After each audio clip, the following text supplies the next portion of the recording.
అందరూ ఒకసారి దేవునికి స్తోత్రం చెప్దాం, కొంచెం గట్టిగా చెప్తాం. ప్రియులారా, ఈ యొక్క మధ్యాహ్న కాలంలో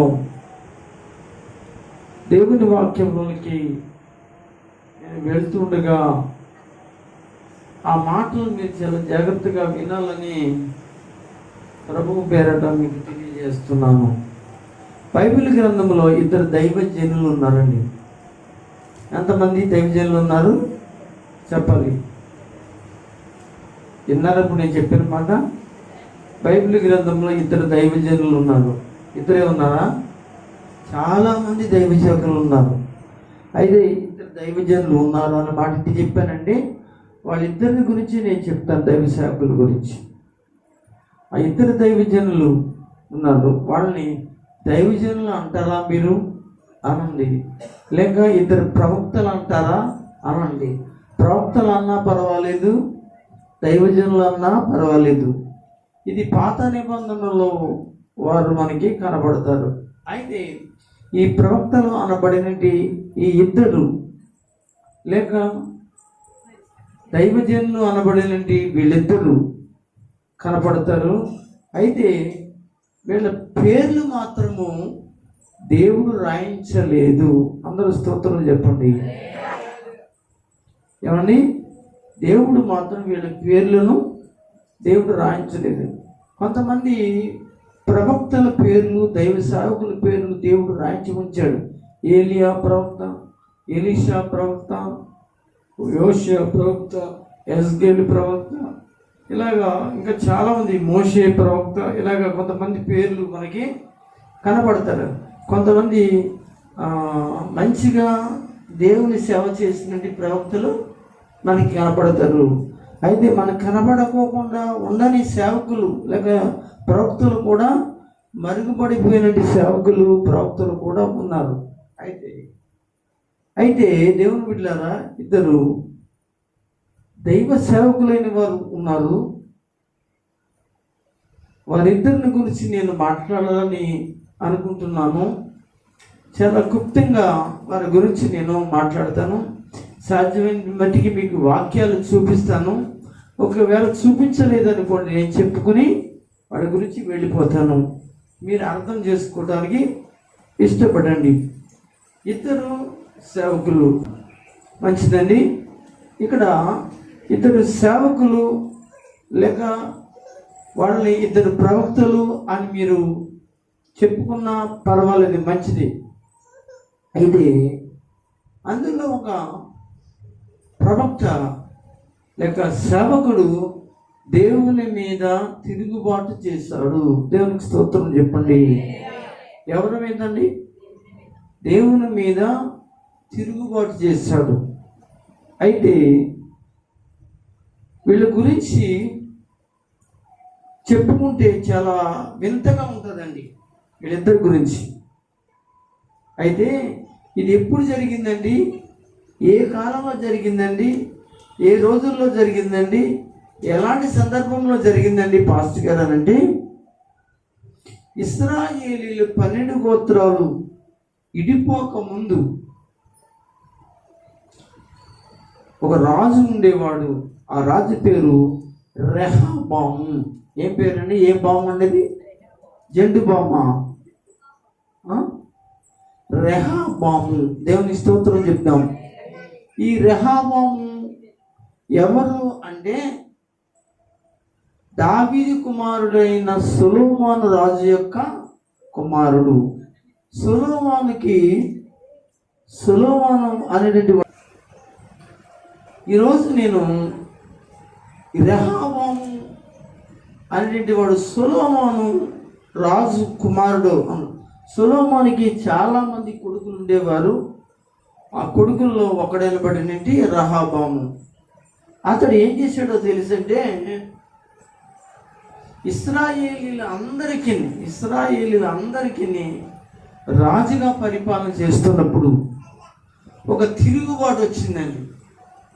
వినాలిగా ఒక తిరుగుబాటు వచ్చింది కనుక రెహబాము అనేటువంటి వాని యొక్క పరిపాలనలో ఒక తిరుగుబాటు వచ్చింది. ఏంటి తిరుగుబాటు? చాలా క్లుప్తంగా చెప్తాను నేను. అంటే ఏంటి తిరుగుబాటు అంటే ఇశ్రాయేలీయులు అందరూ కలిసి ఈ రెహబాము అనే వాడి దగ్గరికి వచ్చి ఒక చిన్న సలహా అడిగారు, చిన్న సహాయం అడిగారు. ఏంటి ఆ సహాయం అంటే, రాజుగారు, నీ తండ్రి గారైన సొలొమోను గారు మా మీద బరువులు పెట్టాడు, మేము వాటిని చేయలేకపోతున్నాం, మేము తట్టుకోలేకపోతున్నాం, కొంచెం సులువుగా వాటిని చేస్తే మేమందరం మీకు దాసులైపోతాం, మేమందరం నీ మాట వింటాం, మన దేశం చాలా మంచిగా ఉంటుంది అని చెప్పి అడిగారు.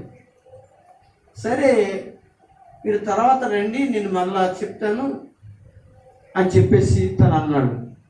ఈ రెహబాము అనేవాడు ఒక యవ్వన రాజు. పెద్దలు అయిన వారిని అందరినీ కలిసి మాట్లాడి ఇలా అంటున్నారు కనుక ఏం చేద్దామంటే, ఒప్పించుకోండి, మీరు అలా చేస్తే ఇంకా కొంతకాలం మీరు రాజుగా చేయడానికి అవకాశం ఉంటుంది అని చెప్పడం జరిగింది. ఆయన పక్కన పెట్టి తన తోటి యవనస్తులైన వాళ్ళని పిలిచి అన్నాడు, వీళ్ళు ఇలా అడిగారు కదా, ఏం చేస్తే బాగుంటుంది అని అంటే, అబ్బాయి నువ్వు ఒప్పుకోకు, నీ తండ్రి అని వాని యొక్క బరువు కన్నా ఎక్కువ బరువు నేను మోపుతాను అనే మాటలు సందర్భాలు మీరు మాట్లాడండి, వాళ్ళు ఏం చేస్తారు, మీరు రాజు కదా అని సలహా ఇచ్చారు. అందరూ స్తోత్రం చెప్పండి. పెద్దోళ్ళ సలహా ఏమో బాగుంది, ఇక యవనస్తుల సలహా ఏమో ఎలా ఉంది, ఇలా ఉంది. గమనించండి, యవనస్తుల సలహా ఎవరికి నచ్చింది? ఈ రెహబాము అనబడిన యవనస్తుడికి నచ్చింది. సరే, తర్వాత 2 రోజులకు 3 రోజులకు వారం రోజులకు వచ్చారు. సమాధానం ఎలా ఉందంటే, ఇదిగో నేను మార్చుకోను, నా తండ్రి బరువుని కాడిని నేను ఇంకా బరువు చేస్తాను, ఇంకా భారం చేస్తాను అనగానే ఆ 12 గోత్రాల్లో 10 గోత్రాలు వారు తిరుగుబాటు చేశారండి. దేవునికి స్తోత్రం. ఎన్ని 12 గోత్రాలు ఎన్ని గోత్రాలు చేశారు? 10 గోత్రాలు తిరుగుబాటు చేశారు. 2 గోత్రాలు మాత్రమే ఎవరి పక్షాన ఉన్నారు? రెహబాము పక్షంగా ఉన్నారు. ఎవరు ఈ యొక్క 2 గోత్రాలు అంటే, 1 యూదా గోత్రము, 2 బెన్యామీను గోత్రము అనేటువంటి 2 గోత్రాలు. అయితే దేవుని బిడ్డలారా, ఇప్పుడు ఈ తిరుగుబాటుకి ఒక నాయకుడు ఉన్నాడు. ఆ నాయకుడు ఎవరు అంటే, సొలొమోను కాలంలో పారిపోయినండి సొలొమోను దాసుడు అన్నాడు. వాడు చాలా దుర్మార్గుడు, ఇందుకే చాలా దుర్మార్గుడు. సొలొమోను ఉన్నప్పుడే, అంత తెలివైన సొలొమోను ఉన్నప్పుడే రాజ్యాన్ని చిన్నాభిన్నాలు చేసి ఏదో చేద్దామని చెప్పేసి అనుకున్నాడు. సొలొమోను చాలా జ్ఞానవంతుడు కనుక తెలిస్తే అతన్ని చంపాలని సొలొమోను చూసినప్పుడు సొలొమోను చేతులను తప్పించుకుని దేవుని గుడారం అనబడినట్టు ప్రతిష్ఠ గుడారంలోకి వెళ్ళిపోయి అక్కడ బలిపీఠం ఉంటే బలిపీఠం కొమ్ములు పట్టుకుని అక్కడే ఉండిపోయాడండి. అంటే దానికి అర్థం ఏంటో తెలుసా? ప్రతిష్ఠ గుడారం దగ్గరికి వెళ్ళిన వాళ్ళు, బలిపీఠాన్ని ఆశ్రయించిన వాడిని చంపకూడదు. అయితే అక్కడికి వెళ్ళి అక్కడ ఉంటే అప్పుడు సొలొమోను చేశాడంటే, అతన్ని చంపకుండా అతను వదిలిపెట్టేశాడు. అతడు అక్కడి నుంచి పారిపోయాడు. దేవునికి స్తోత్రం చెప్పండి. ఏమైపోయాడంటే అతను పారిపోయాడు. ఎక్కడికి పారిపోయాడంటే ఐగుప్తు దేశమునకు పారిపోయాడు. అయితే అతని పేరేం పేరు అని అంటే, అతని పేరు యెరోబాము. ఏం పేరండి? ఇతను కూడా బాంబే. అతడు రెహబాము అయితే ఎవరు?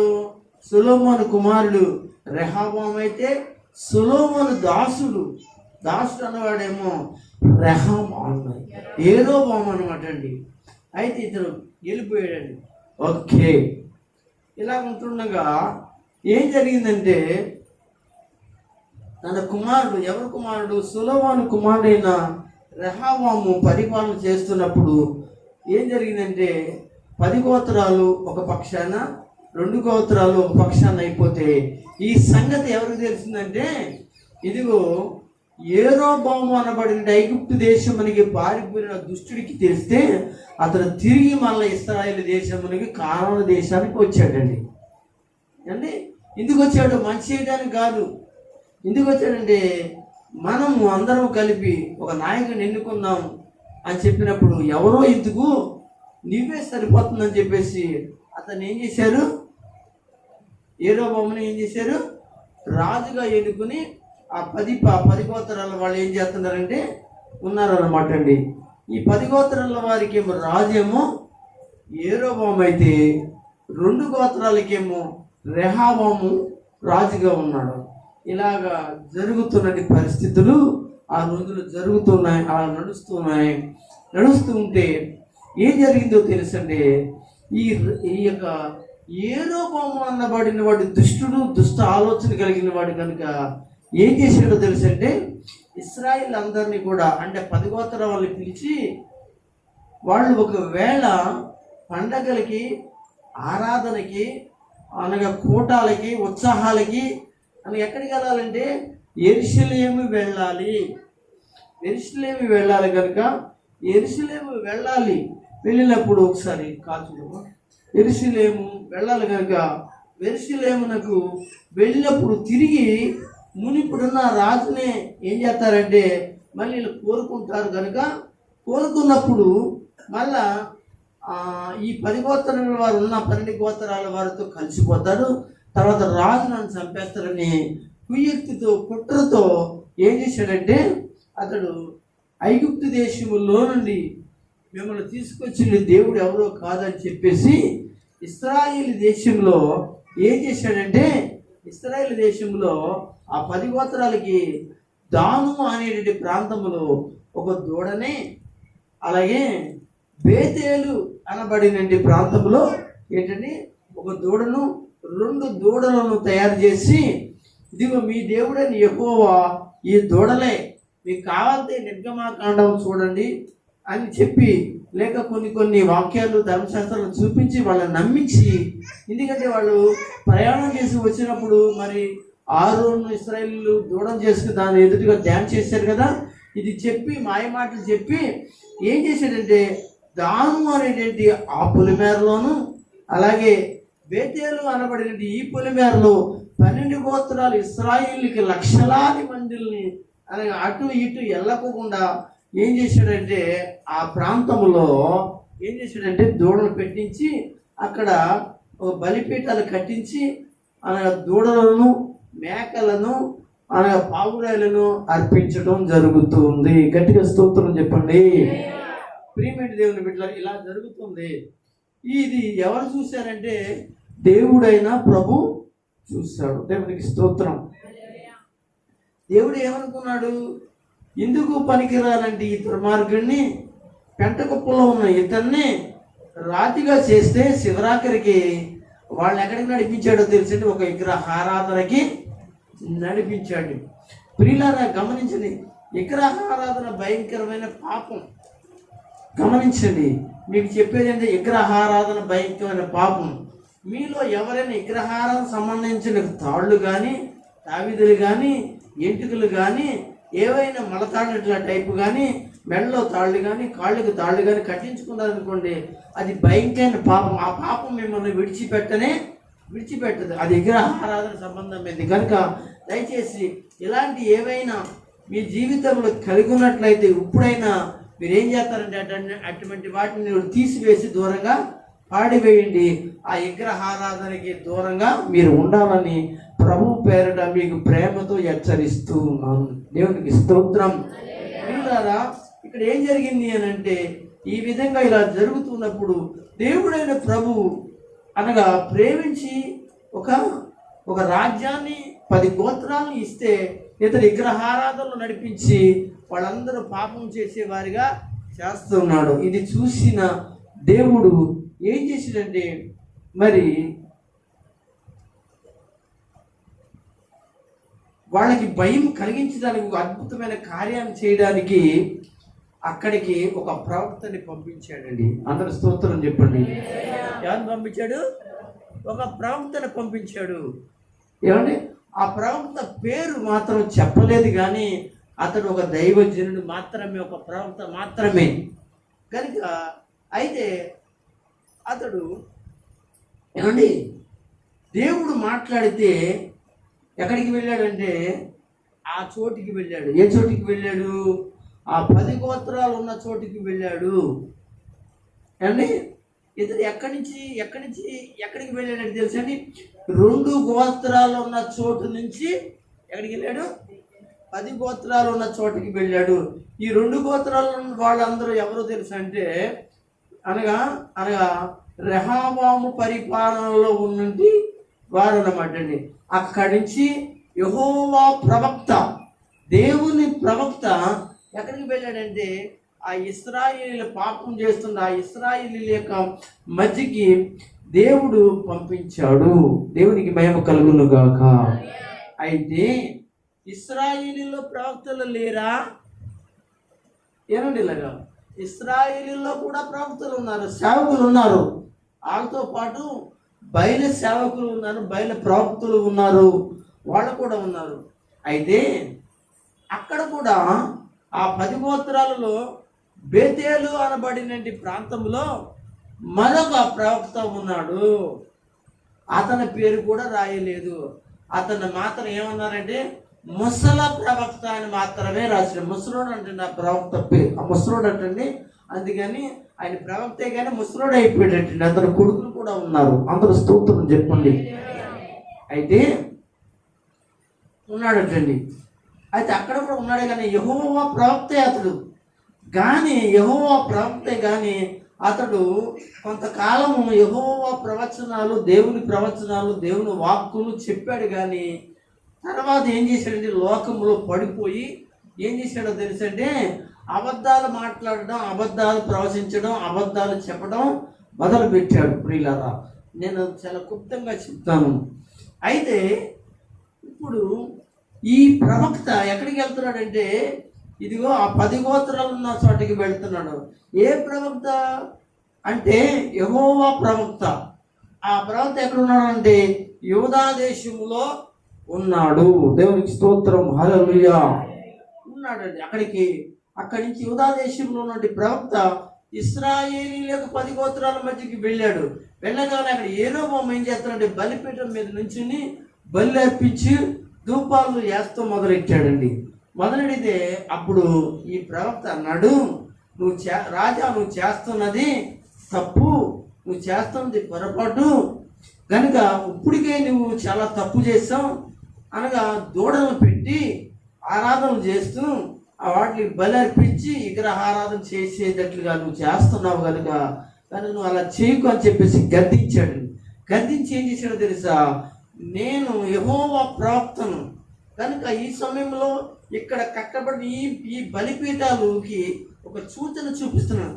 నేను చెప్పిన వాక్కులు, నేను చెప్పిన మాటలు నిజమైతే ఇప్పుడు వెంటనే ఏం జరుగుతుందో తెలుసా, ఈ బలిపీఠము ఏమవుతుందంటే బద్దలైపోయి అనగా పెచ్చులుగా అయిపోయి పిండి అయిపోయి బూడిదైపోతుంది అని చెప్పేసి ఒక్కసారిగా ప్రవచనం చెప్పగానే వెంటనే ఏం జరిగిందంటే ఆ బలిపీఠము ముక్కలు అయిపోయిందండి.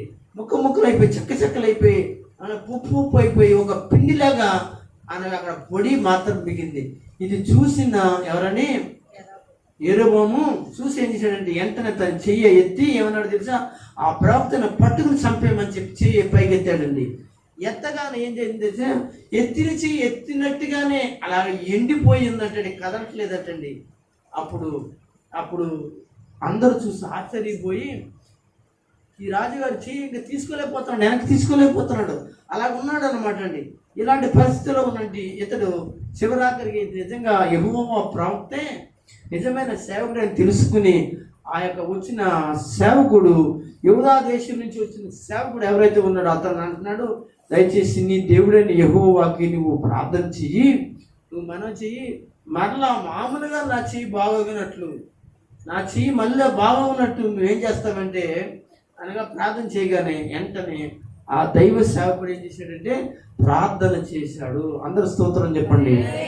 చేయగా వెంటనే ఈ వరకు ఎలాగ బాగుపడిందో ఎలాగ అలా ఉందో అలాగే మామూలుగా అయిపోయిందంటండి. గట్టిగా స్తోత్రం చెప్పండి.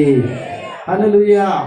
ఇది చూసిన రాజుగారు ఆశ్చర్యపడిపోయి అతనికి నమస్కారం పెట్టి వందనాలు చెప్పి, దైవజనుడి గారు, అయ్యా ప్రవక్త గారు, దయచేసి మీరేం చేస్తారంటే ఈరోజు మా ఇంటికి వచ్చి భోంచేసి నేను ఇచ్చే కానుకలు, నేను ఇచ్చే వరహాలు, నేను ఇచ్చే బంగారము పట్టుకెళ్ళమని చెప్పేసి ఆయన చెప్పాడు. అప్పుడు ఈ సేవకుడు అన్నాడంటండి, దేవుని పిల్లరా, ఒక మాట మనం చదువుకున్నాక నేను మరలా చెప్తానన్నమాట. రాజుల మొదటి గ్రంథం 12వ అధ్యాయం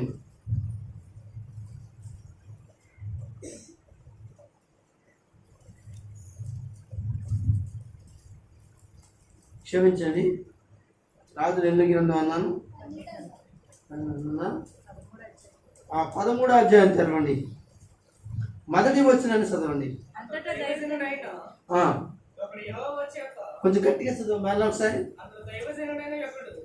దైవజనుడైన ఒకడు యెహోవా చేత సెలవు నుండి యూదా దేశము నుండి బేతేలుకు వచ్చి సరిపోతుంది. ఏమండి, ఈ మాట చాలు. ఎందుకంటే ఏం జరిగిందంటే దేవుని బిడ్డలారా, యూదా దేశం నుంచి ఒక ప్రవక్త ఎక్కడికి వచ్చాడంటే బేతేలుకు వచ్చాడు. ఈ బేతేలు అనేది ఎక్కడ ఉందంటే 10 గోత్రాలలో ఉంది. కనుక ఈ 10 గోత్రాల్లో ఏం జరుగుతుంది అని అంటే చాలా అన్యాయం జరుగుతుంది. ఏంటి అన్యాయం అని అంటే దేవుని మీద భయంకరమైన తిరుగుబాటు ఇశ్రాయేలు చేస్తున్నారు. ఏంటంటే విగ్రహారాధన. అంటే దానిలో ఒక దూడను, అదే బేతేలులో ఒక దూడను పెట్టుకుని బలి అర్పిస్తున్నాడు. ఆ రాజు ఇశ్రాయేలీలను ఆరాధన చేయమని బలవంతం చేసి ఏం చేస్తున్నాడు. ఎందుకు చేస్తున్నాడు ముందుగానే చెప్పాను. ఈ 10 గోత్రాల వారు మరలా యూదా దేశం నుండి ఆ యెరూషలేముకి వెళ్ళారు అనుకోండి, అక్కడ రాజును కలుసుకుంటారు. మరలా వాళ్ళ మనసులో మారిపోతాయి. మారిపోయిన తర్వాత నా మీద తిరిగిపడి చంపేస్తారు, నాకు రాజ్యం ఉండదు, నేను చచ్చిపోతాను అని చెప్పేసి కుయుక్తిగా అతడు చేశాడు. అప్పుడు దేవుడు ఏం చేశాడంటే ఒక ప్రవక్తని బేతేలుకు పంపించాడు. బేతేలుకు పంపించినప్పుడు ఇదంతా జరిగింది. ఏదంతా జరిగింది? బలిపీఠం బద్దలైపోవడం, రాజుగారి ఎండిపోవడం, ఇది జరిగింది. ఇది జరిగిన తర్వాత ఏమంటే అందరూ చూశారండి. 10 గోత్రాల వారు చూశారు. అలాగే బేతేలులో ఇంకో ప్రవక్త ఉన్నాడండి. చెప్పాను కదా, ముసలి ప్రవక్త ఉన్నాడు కదా, అతని కొడుకులు ఆ టైంలో అక్కడే ఉన్నారండి. ఆ ఇంటికి వెళ్ళిపోయి ఏం చేశారంటే తండ్రితో చెప్పారు. బేతేలులో జరిగిన విషయాలన్నీ చెప్పుకొచ్చారు. తండ్రి, యూదా దేశం నుంచి ఒక ప్రవక్త వచ్చారు, ఆ ప్రవక్త ఇలా చేశారు, ఇలా జరిగింది అని చెప్పగా అప్పుడు ఏమండి అంతలోకి ఈ రాజుగారు ఏమన్నాడు, ఒక మాట అడిగాడు. ఈ రోజు మా ఇంటికి వచ్చి భోంచేసి బహుమతులు అట్టుకెళ్ళమన్నాడు. అట్టుకెళ్ళమంటే అప్పుడు ఈ ప్రవక్త అన్నాడంటండి, యూదా దేశం నుంచి వచ్చిన ప్రవక్త అన్నాడంటండి, దయచేసి నేను ఎక్కడి నుంచి వచ్చాను అక్కడికి నేను వెళ్ళిపోవాలి. అయితే నువ్వు వెళ్ళి చోటన భోజనము కానీ, పలహారాలు కానీ, కానుకలు కానీ ఏమి కూడా తీసుకోవడానికి వీల్లేదు. నువ్వు వచ్చిన చోట నుండి వచ్చినప్పుడు ఏ మార్గం నుంచి వచ్చావో ఆ మార్గాన్ని రాక వేరొక మార్గమున నీవు వెళ్ళు అని దేవుడు చెప్పాడు. కనుక రాజా, నీ ఇంట్లో సగమిచ్చిన, నీ ఆస్తులో సగమిచ్చిన నీ ఇంటికి వచ్చి నేను పట్టుకెళ్ళను అని ఖచ్చితంగా తన మొఖం మీద, రాజుగారి మొఖం మీద చెప్పేశాడు. ఎంత మంచి సేవకుడు, దేవునికి స్తోత్రం. ఎంత మంచి దైవజనుడో చూడండి. అయితే ఇదంతా జరిగిన సంగతి అంతా కూడా ఈ యొక్క ముసల సేవకుడు అయినటువంటి వాడు ఇంటికాడే ఉన్నాడండి. బేతేలులో ఇంటికాడే ఉన్నాడు. తన కొడుకులు వచ్చి చెప్తున్నారు, తండ్రి ఇలా జరిగిందండి అనగా, అయితే ఆ ప్రవక్త ఎక్కడున్నాడు? ఆయన వెళ్ళిపోయాడు. ఎలా వెళ్ళిపోయాడు? ఆయన వచ్చిన మార్గాన్ని వెళ్ళలేదు, కానీ వేరొక మార్గాన్ని దేవుడు వెళ్ళిపోమన్నాడట.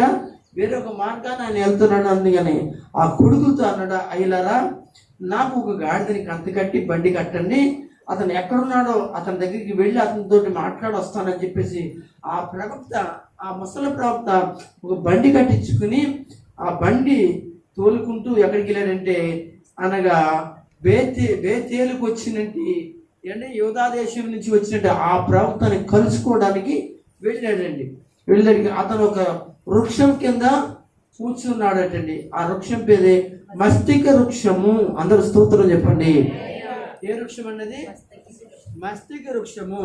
ఆ మస్తిక వృక్షం క్రింద కూర్చున్నాడండి. అప్పుడు అక్కడికి వెళ్ళి అన్నాడు, ఒక మాట ఆడాడండి. ఏమని మాట్లాడంటే, యూదా దేశం నుంచి వచ్చినండి ప్రవక్తవు నీవేనా, దైవజనుడు నీవేనా అని చెప్పాడు. ఎన్ని వచ్చినమ్మా అది?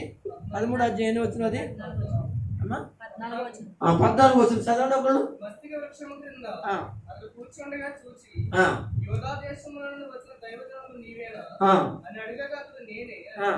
అప్పుడు అతడు నా ఇంటికి వచ్చి భోజనం చేయమనగా అతడు నేను నీతో కూడా మరలి రాజులను నీ ఇంట ప్రవేశింపను మరియు నీతో కలిసి ఈ స్థలమందు అన్నపానములు పుచ్చుకొనను.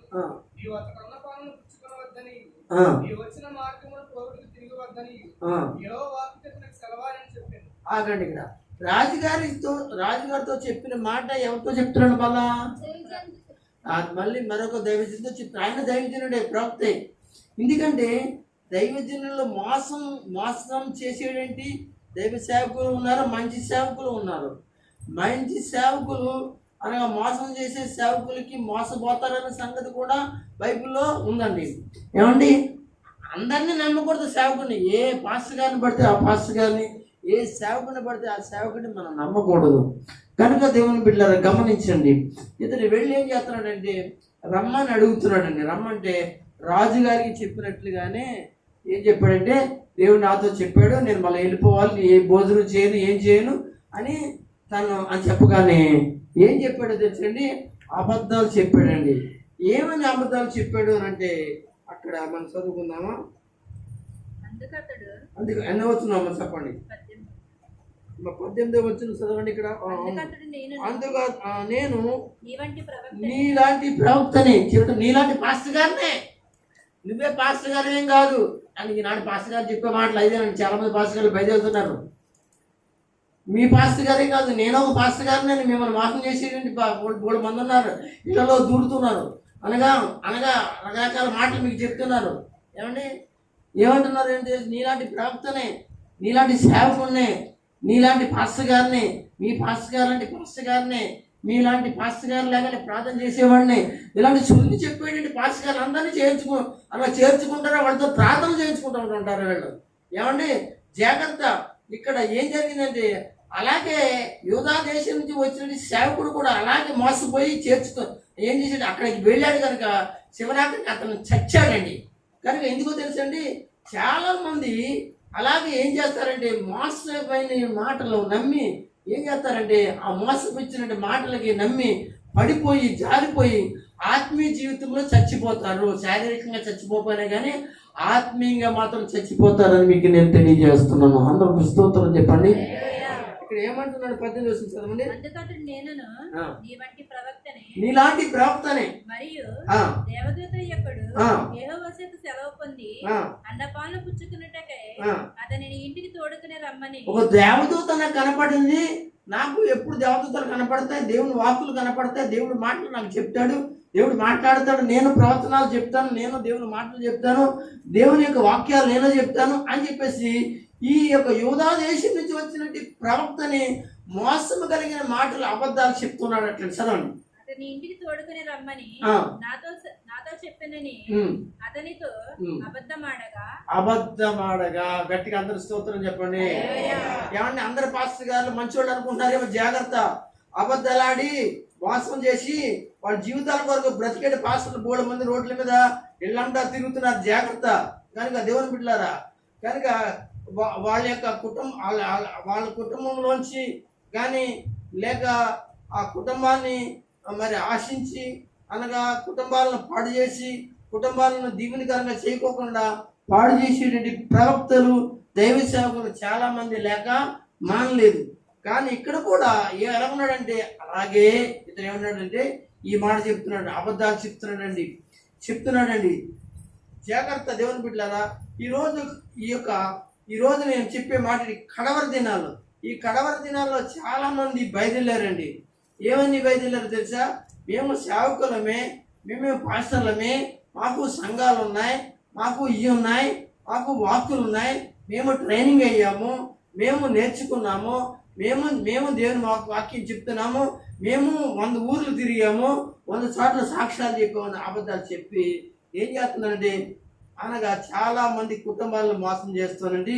అనగా సేవకులు ప్రవక్తలు లేక మానలేదని మరొకసారి దేవుని పేరట మీకు నేను తెలియజేస్తాను. అబద్ధం ఆడుతున్నాను. సరే, ఇతను ఏం చేయాలి? నమ్మలా మానేయాలా? ఇతను కూడా దైవజనుడే కదా, ప్రవక్తే కదా. చూడండి, తన మాటలు ఎలా ఉన్నాయండి. ఎలా ఉంటాయి తెలుసా?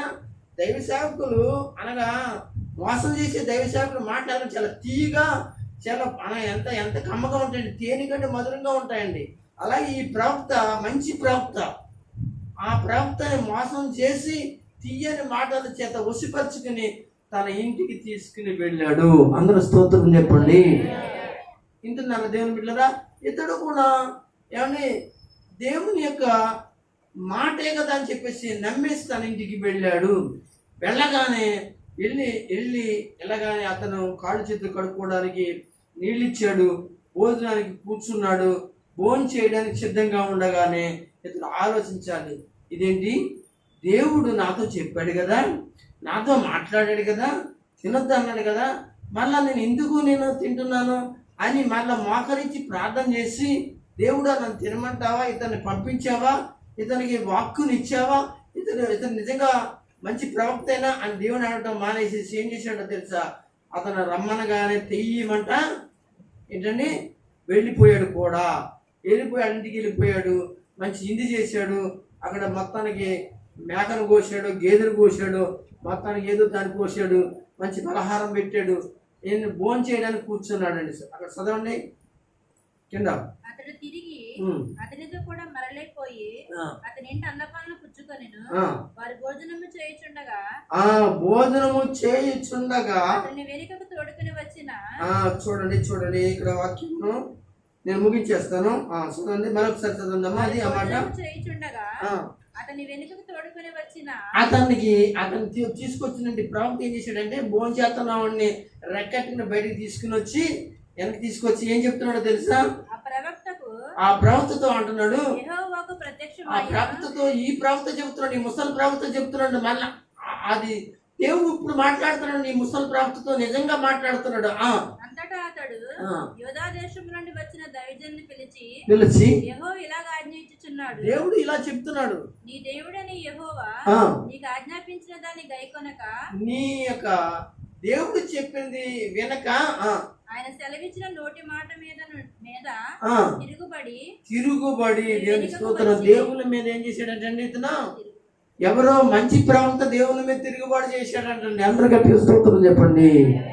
మీరు వినాలి. మంచి ప్రవక్త, మంచి సేవకుడు ఎవరి మీద తిరుగుబాటు చేశాడు? దేవుని మీద తిరుగుబాటు చేశాడటండి. ఈ దొంగ ప్రవక్త దొంగ ప్రవచనాలకు పడిపోయాడు. ఎవరో ఈ మంచి ప్రవక్త పడిపోతే ఇక్కడ చెప్పిన మాట ఏంటంటే, ఇక్కడ అంటున్నాడు, నేను చెప్పిన మాట కనుక్కోకుండా నా మీద తిరుగుబడి ఉన్నావు కనుక నీవేం చేస్తావంటే నీ పితరుల సమాధిలోనికి నీవు వెళ్ళవు అన్నాడు. అందరూ స్తోత్రం చెప్పండి. అదే అన్నాడమ్మా. చదవండి ఒకసారి. అన్నపాలను పుచ్చుకొనవలదని ఆయన సెలవిచ్చిన స్థలమున భోజనం చేసి ఉన్నావు గనక నీ కళేబరమును నీ పితరుల సమాధిలోనికి రాకపోవని ఎలుగెత్తి చెప్పెను. ఆగండి. ఇప్పుడు ఈ ప్రవక్త గారంటండి చచ్చిపోయిన తర్వాత వాళ్ళ పితరుల సమాధిలోనికి వెళ్ళంట. దానికి అర్థం ఏంటండి పాస్టర్ గారు అంటే, ఇతడు తిరిగి యూదా దేశం వెళ్ళాడు. ఎక్కడికి వెళ్ళాడు? బెత్లెహేములోనే, ఆ 10 గోత్రాలలోనే అక్కడే చచ్చిపోతాడు. దేవునికి స్తోత్రం. అంటే చనిపోతాడు అనగా నీ పితరులతో పాటు, నీ పెద్దలతో పాటు ఆ సమాధుల దగ్గర నువ్వేం చేయబడతావంటే సమాధి చేయబడవు, కానీ ఇదిగో ఇక్కడ సమాధి చేయబడతావు అని చెప్పగానే వెంటనే అతడు దడదడలాడిపోయాడండి. దేవునికి స్తోత్రం. శుభ్రం భోంచేసాడు. శివరాత్రికి ఈ ముసలి ప్రవక్త ఏం చేశాడంటే ఒక గాడిదని కట్టించి మళ్ళీ ఒక బండి కట్టించి, ప్రవక్త గారు మీరు వెళ్ళండి అన్నాడండి. వెళ్ళండి అనగానే అతను వెళుతుండగానే దారిలో అంటే ఒక సింహం కనపడింది అంటే. అంత స్తోత్రం చెప్పండి. సింహం అనగా కనపడి అతని మీద పడి అతను చంపేసింది అంటండి. అందరూ స్తోత్రం చెప్పండి. ఏం చేసింది? చెప్పాడు కదా, దేవుడు చెప్పాడు కదా. ప్రవక్త కాదు, ప్రవక్త మాటలు కాదు, దేవుడు చెప్పాడు కదా. నువ్వు ఎక్కడ చచ్చిపోతావో తెలుసా? నీ పితరుల యొక్క దేశంలో చావు, నీ పెద్దల దగ్గర చనిపోవు, నువ్వు ఎక్కడికి వచ్చావో అక్కడి నుంచి నువ్వు వెళ్లకుండానే వీరి మధ్యనే నువ్వేం చేయబడతావు, చస్తావు నువ్వు అని చెప్పగానే ఆ వాక్కు తీసుకున్న తర్వాత వెళుతుండగానే మార్గం మధ్యలో ఏం జరిగింది అంటే ఒక సింహం అతన్ని ఏం చేసింది అనగా మీద పడి చంపేసిందండి. ఏమండి, సింహము చంపేసి ఏం చేస్తుంది చెప్పండి మీరు? ఆ బాడీని ఏం చేయాలి, శుభ్రంగా ముక్కల కింద తినేయాలి, బైకుల్ని తినేయాలి, మొత్తం శ్రమ లేకుండా తినేయాలి. కానీ ఆ ప్రవక్తని చంపేసి అక్కడ పడేసి ఆ ప్రవక్త దగ్గర ఏం చేసిందంటే కూర్చుందంటండి ఆ సింహం. అందరూ స్తోత్రం చెప్పండి. అంటే మీరు ఏం ఆలోచించాలంటే దేవుని మాట సింహమన్న విన్నది కానీ ఆ ప్రవక్త వినలేదనే విషయాన్ని మీరు మర్చిపోకండి. అవును, దేవుని యొక్క ప్రవక్త దేవుని మాట వినలేదు కనుక అంత శిక్ష పొందాడు. ఈ రోజున దేవుని బిడ్డలారా, దేవుని మాట ఎవరు మరి దేవుని మాట ఎవరు వినకపోయినా, ఎవరు దేవుని మాట వినకోకుండా జీవించినా అలాగే జరుగుద్దని దేవుని వాక్యం ఈరోజు మాట్లాడుతూ ఉంది. కనుక దేవుడిని విడిచిపెట్టాడు కనుక ఏమని గాడిదే అక్కడే ఉంది, అతని శ్రమ అక్కడే ఉంది, గాడిదని చంపలేదు, ఆ శవ అక్కడే ఉంది, శవాన్ని తినలేదు. అందరూ గట్టిగా స్తోత్రం చెప్పండి. చూసారా దేవుని బిడ్డలారా? అయితే ఆ దారిపోయిన వాళ్ళందరూ కూడా చూసి అయ్యో బేతేలులో వచ్చిన ప్రవక్త కదా ఇతను, అయ్యో ఇలా చనిపోయాడేంటి అని చెప్పగానే అక్కడ సింహం అక్కడే కూర్చుని ఉందంటే మాట్లాడుకుంటున్నప్పుడు. ఈ తర్వాత ఏమో ఆ గాడిద అక్కడే ఉందంటండి.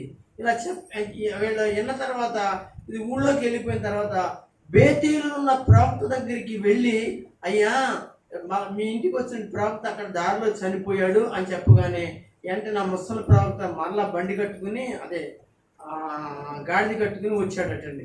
వచ్చి అతను శవ అక్కడ ఉందని ఏడ్చాడటండి, గళ్ళని ఏడ్చాడు. సోదరా అని ఏడ్చి ఆ శవాన్ని ఆ గాడిద మీద ఎక్కించుకుని తీసుకుని వచ్చి ఎక్కడ బేతేలులో అతన్ని భూస్థాపన చేశాడటండి. దేవునికి స్తోత్రం, హల్లెలూయా చెప్పండి. అప్పుడు అక్కడ ఉన్న అందరూ ఏడుస్తున్నారటండి. సహోదరుడా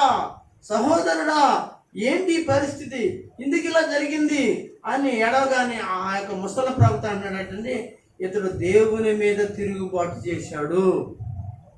ఏమండి, దేవుని మీద తిరుగుబాటు చేశాడు, మీరు విన్నారా అని చెప్పి ఆ ప్రజలందరికీ మళ్ళా దేవుని వాక్కు నేను ప్రవచించాను, నేను చెప్పిన తర్వాత కూడా దేవుని దగ్గర ఏడ్చి ప్రార్థన చేయలేదు. కానీ అతడు తిరిగి ఏమైపోయాడంటే వెళ్ళిపోయాడు, అతనికి ఈ గతి పట్టిందని చెప్పడం జరిగింది. అక్కడే ఉంటుంది, ఆ మాటలు అన్నీ కూడా అక్కడే ఉంటాయి, చదవనక్కర్లేదు, ఇప్పుడు టైం లేదు మనకి. అని చెప్పిన తర్వాత ఏం జరిగిందంటే దేవుని బిడ్డలారా, అతను అక్కడ సమాధి చేసి ఉన్నాడు. అయితే ఇతడు ఎవరో తెలుసండి, దేవుని మీద తిరుగుబాటు చేసిన ప్రవక్త. మీరు అనొచ్చు పాస్టర్ గారండి, ఇతడు దేవుని మీద తిరుగుబాటు చేస్తే ఇతడు మోసగించాడు కదా, ఇతడు కూడా శిక్ష రావాలి కదా అని మీరు అడగవచ్చు. అవును, శిక్ష రావచ్చు, కానీ దేవుడు ఎందుకు శిక్షించలేదంటే తెలుసండి, ఇతడు దేవుడు చెప్పాడు, యూదా దేశంలో ఉన్నప్పుడు నువ్వు వెళ్ళు అని చెప్పాడు, నువ్వు వెళ్ళి ఎలాగ రావాలి అలాగ వచ్చే అని చెప్పాడు. కానీ దేవుని మాట నమ్మలేదు. అందరు స్తోత్రం చెప్పండి. ఏం నమ్మలేదు? దేవుని మాట నమ్మలేదు కాకుండా ఇంకొక మాట, దేవుని మీద తిరుగుబాటు చేశాడు. దేవుని బిడ్డలారా, దేవుని వాక్యంలో ఒక మాట ఉందండి, గలతీయులకు రాసిన పత్రిక, ఆ మాట చదువుదాం. గలతీయులకు రాసిన పత్రిక 1వ అధ్యాయము 6-7 వచనాలు చదవండి. 1వ అధ్యాయం. అమ్మా, క్రీస్తు కృపను బట్టి భిన్నమైన సువార్తకు ఇంత త్వరగా తిరిగిపోవట చూడగా ఆశ్చర్యమగుచున్నది. చాలా ఆశ్చర్యం కదండి. అతడు దేవుజనుడు అయ్యుండి దేవుని వాక్యం తెలిసిండి అంత తొందరపడిపోయి అతడు ఏం చేశాడు తెలిసిన తిరిగిపోయాడు. సగమ్మ అది మరొక సువార్త కాదు కానీ అది మరొక సువార్త కాదు కానీ క్రీస్తు సువార్తను చెప్పగోరి మిమ్మల్ని కలవరపరచు వారు కొందరున్నారు. మేము మీకు ప్రవక్తరించిన సువార్త గాక, చూడండి, నేను చెప్పినంటి సువార్త గాక, వాక్యం గాక, మాటలు గాక మరొక సువార్తను మేమైనను పరలోకం నుండి వచ్చిన దూత చెప్పినా నమ్మొద్దు. అందరూ స్తోత్రం చెప్పండి. ఏమంటండి? ఒక దూత అయినను ప్రకటించిన ఎడల మీరు శాపగ్రస్తుడు అవుతాడు. అదే జరిగిందండి అక్కడ. చూసారా? నమ్మొద్దు. మీరు పరలోకం నుంచి వచ్చిన దూత వచ్చి చెప్పినా, మేము వచ్చి చెప్పినా, మేము ప్రకటించింది తప్ప ఏదైతే పత్రికలు గాను సువార్తికలు గాను ఏదైతే ఉన్నాయో బైబిల్లో ఉన్నదే తప్ప ఏదైతే ఉందో అనగా మళ్ళీ ఇంకెవరన్నా వచ్చి కలబుల్ల మాటలు చెప్పిన ఎడల దాన్ని మీరు నమ్మవద్దు, మీరు శాపగ్రస్తులు అవుతారు. ఇక్కడ ఈ ప్రవక్త మంచి ప్రవక్తే, మంచి సేవకుడే, కానీ దేవుని మీద తిరుగుబాటు చేసిన ప్రవక్త. ఏమంటే దేవుడి మీద తిరుగుబాటు చేశాడు, దేవుడిని నమ్మాడు, దేవుని యొక్క వాక్కులు ప్రకటిస్తున్నాడు.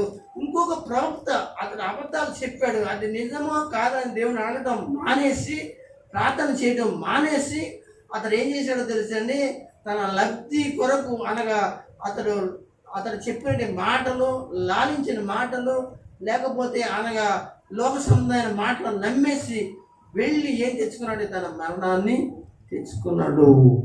కానీ ఈ ప్రవక్త మరి చనిపోయాడు, ఈ ప్రవక్త మాత్రమును బ్రతికాడు. సమాధిలో పెడుతూ అన్నాడు, నేను కూడా చచ్చిపోయిన తర్వాత కొడుకులారా, చచ్చిపోయిన ప్రవక్త ఎవరైతే ఉన్నారో ఆ ప్రవక్త యొక్క సమాధిలోనే నా శవాన్ని పెట్టండి అని అడిగాడండి ఈ ముసలి ప్రవక్త. ఎంత తెలివైనడండి ఇతడు. దేవునికి స్తోత్రం చెప్పండి. ఎవరండి? ఏమంటున్నాడు? ఎందుకన్నాడు తెలుసా? అతడు ఒక ప్రవచనం చెప్పాడు చచ్చిపోయే ముందు. అక్కడ ఏమని? ఒక రాజు పుడతాడు యూదా దేశం నుంచి బెత్లెహేమునికి వచ్చినప్పుడు, లేకపోతే ఇశ్రాయేల్ దేశానికి వచ్చినప్పుడు యాజకులు అనగా యెహోవా యాజకులు కాకుండా బయలు యాజకులు అందరినీ చంపేసి వాళ్ళ యొక్క ఎముకలు అన్నిటిని కూడా బయటికి సమాధులు తీసేసి కాల్చేస్తాడు. ఆ టైంలో ఇదిగో ఈ ప్రవక్త యొక్క సమాధి జోలికి వెళ్ళకోకుండా ఉంటాడు కనుక నా సమాధి కూడా అతని సమాధులు పెట్టండి అని చెప్పేసి అన్నాడు. ఎంత తెలివైనడండి. దేవునికి స్తోత్రం. హల్లెలూయా చెప్పండి. కనుక ప్రియమైన దేవుని బిడ్డలారా గమనించండి. కనుక అంత తెలివైనడు కనుక ఈ ప్రవక్తను ఊరికినే మోసం చేశాడు, మోసపిచ్చాడు. కానీ ఇతడు తెలివైన వాడు కాదంటారా? ఈ ప్రవక్త తెలివైన వాడే, ప్రవక్తే, దేవుని వాక్కులు కలిగిన వాడే. కానీ అతడు దేవుని అడగక మోసపోయాడు. అందరూ స్తోత్రం చెప్పండి. దేవుని మీద తిరుగుబాటు చేసింది ఈ ప్రవక్త జీవితం లేక మన జీవితాలు ఎవరిని పడితే వాడిని నమ్మేటంటిగా పరిస్థితులు తీసుకురాకుండా చాలా జాగ్రత్తగా ఎవరిని పడితే వాళ్ళని చేర్చుకోవడం, ఎవరిని పడితే వాళ్ళని తీసుకురావడము, లేకపోతే ఎవరిని పడితే వాళ్ళతోటి మనము అనగా ప్రార్థనలు చేయించుకోవడం చేసామనుకోండి, ఆత్మీయముగా మరణించడం అనేది తథ్యము. కానీ ఖచ్చితంగా జరుగుతుంది. కనుక చాలా జాగ్రత్తగా మీరు ఈ కడవరి దినాల్లో, అంచె దినాల్లో మీరు చాలా జాగ్రత్తగా మీరు ఉండాలని తెలియజేస్తూ, ఎవరిని పడితే వాళ్ళని కాకుండా సాధ్యమైనంత వరకు మీకు ప్రార్థన వచ్చి కనుక మీరు ప్రార్థన చేసుకోండి, దేవుని అడగండి, మీరు ఆరోగ్యాలు పొందండి, దేవుని కృపలను పొందండి, కనుక ఉపవాసాలు ఉండండి. కనుక అనగా మీ అవసరమైతే మీ దైవ సేవకుడి మీద పిలిచి ప్రార్థనలు, దైవ సేవకులను పిలిచి ప్రార్థన చేయించుకుని ఆశీర్వాదాలు పొందండి. ప్రభు కొరకు బ్రతకండి. అంతే తప్ప మోసపోతున్నటి పరిస్థితులు ఈ యొక్క రోజుల్లో బాగా ఎక్కువ కనబడుతున్నాయి కూడా. జాగ్రత్త పడిన సంగమా, జాగ్రత్త పడిన సహోదరి, నా సహోదరులారా, మీరు అలా ఉండి ప్రభు యొక్క ఆశీర్వాదాలు పొంది దేవుని రాకడ కొరకు భూమి మీద మీరు సిద్ధపడాలని తెలియజేస్తూ ఈ మాటలు ప్రభు దీవించి ఆశీర్వదించును కాక. ఆమేన్. ఆమేన్.